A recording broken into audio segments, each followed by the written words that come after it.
Episode 1, Making the Must. I've been making brews close to 4 years now, home brews. I've had some bad brews and I've had good brews. I make mead because I enjoy it and I love to share it with my friends. You need a honey you can afford, good spring water, and a yeast of your choice. Now, I prefer to use Lalvin because I've had great success with it. And today I'm going to be making a Melomel. This mead was inspired by a game of D&D I play with my friends. So let's get to it.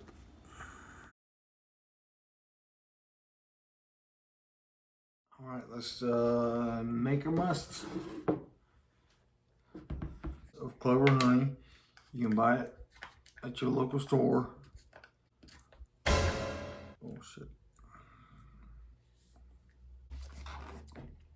2 gallons of spring water. Now, I probably won't get a whole 2 gallons of mead because of sediment and the fruit I'm going to add to this. But I want to get as much as I can. Getting as much oxygen in there because the yeast needs it and want it. So got that. Here goes the honey. Now this might take a while. There we go.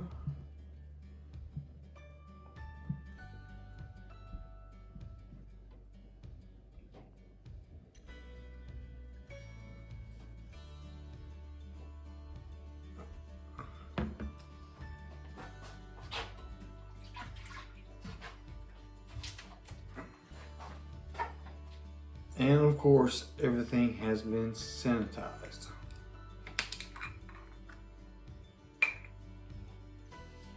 I'll add a little bit of this water to get out some of this honey. Better safe than sorry.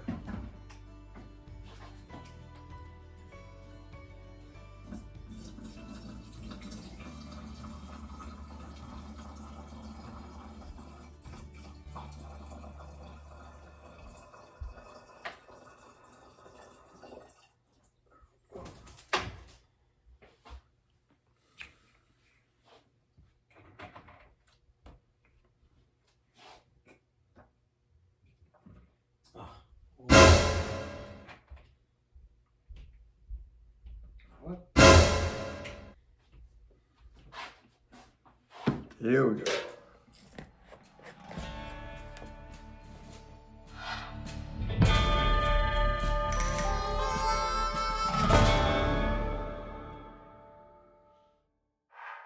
Get as much of that stuff as you can.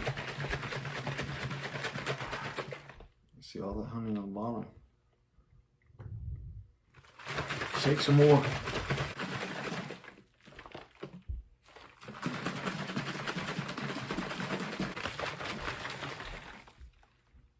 That's pretty good.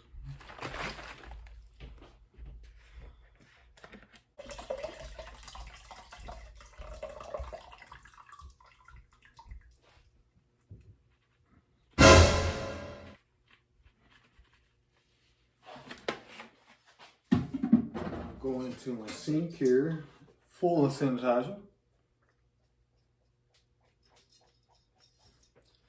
and stir this up. Now this is going to take a while.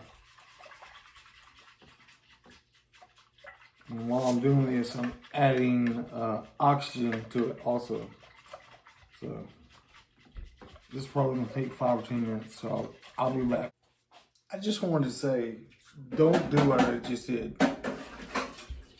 I was using a wire whisk in plastic. Now, I don't want to create any kind of craters or crevices in my fermenting vessel. And using a wire whisk was not a good call. So that was a mistake. Do not use wire and plastic on fermenting. So We're just about finished. And like I said, I'm adding as much oxygen as I can in the beginning fermentation. All right, we'll go with that. Next, I'm going to get my fruit out of the bag.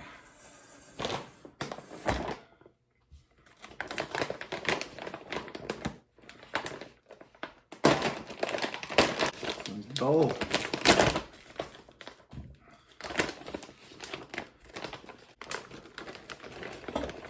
This has been thawing out for about 2 hours, 2-3 hours. You don't have to use a bag. Okay, that smells great. Oh, and I'm going to add the zest of 1 lemon.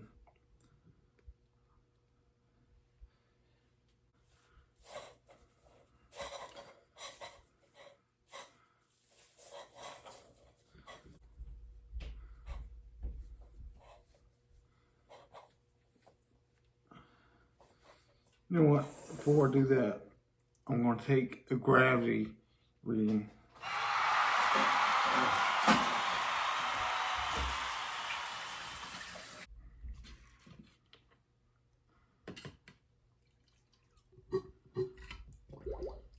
Not worried about oxygen at this stage.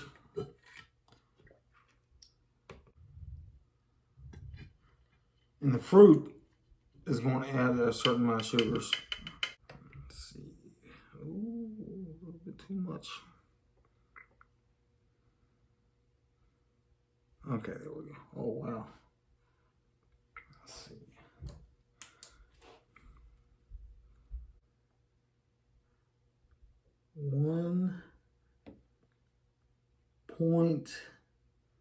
Wow. Let's see what that is real quick.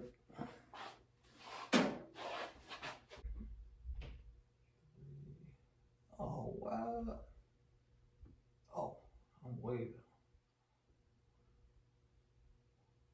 1.130. And that gives me a potential ABV of 16.9. And the yeast I'm going to use is it's rated at 16 ABV, but it's yeast. You never know what's going to happen. I got a mess. Yeah, that was 1.130. I don't know what. Okay. All right. So we got that. We got our must made. Now I'm going to introduce our fruit. You can do this in primary, or you can do it in secondary. I don't have much in here, but okay. Now, being the greed meister that I am, it's already changed the color. I'm going to add water to about right here, so I can eliminate headspace while fermenting and get as much as I can.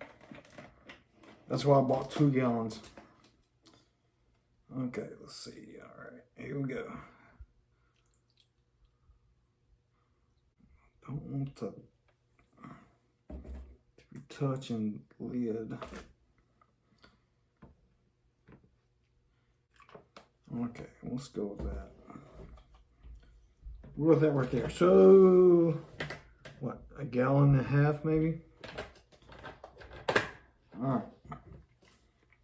Now for this mead, I was trying to decide between D47 and 71B.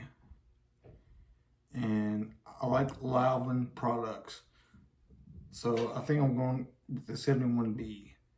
Now this has a 16% ABV tolerance, but like I said, it's yeast, so who knows? Okay, I'm just going to use the whole pack. It's I think it's 1 gram per gallon, but it's like $1 something.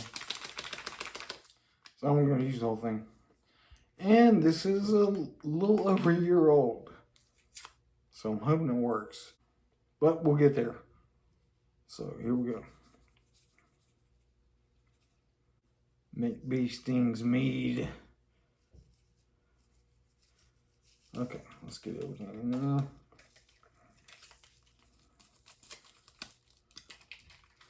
Alright, now I'm going to, you don't have to do this. I'm going to kind of mix that around there a little bit.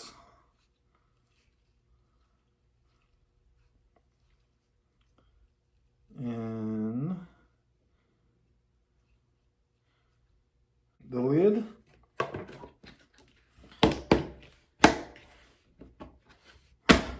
Put in an airlock.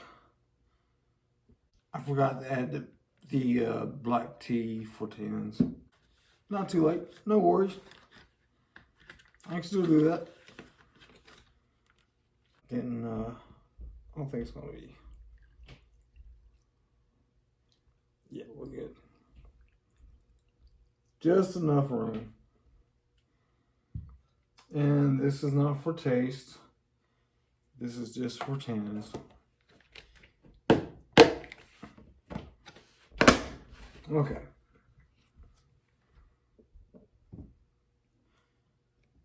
And while I was away, I wrote everything down and I labeled the fermenter. And now we have activity. After 17 hours of this 1-year-old yeast, I do have bubbling activity. I was a little concerned about the age of the yeast, but it seems to be working just fine. I did have to remove some of the must. I didn't have enough headroom.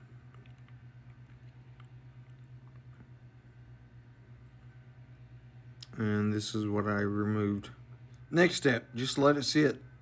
Take gravity readings once activity has slowed down or stopped, and then take gravity readings 3 or 4 days later. And as always, be good to one another and tell someone you love them. Thanks for watching.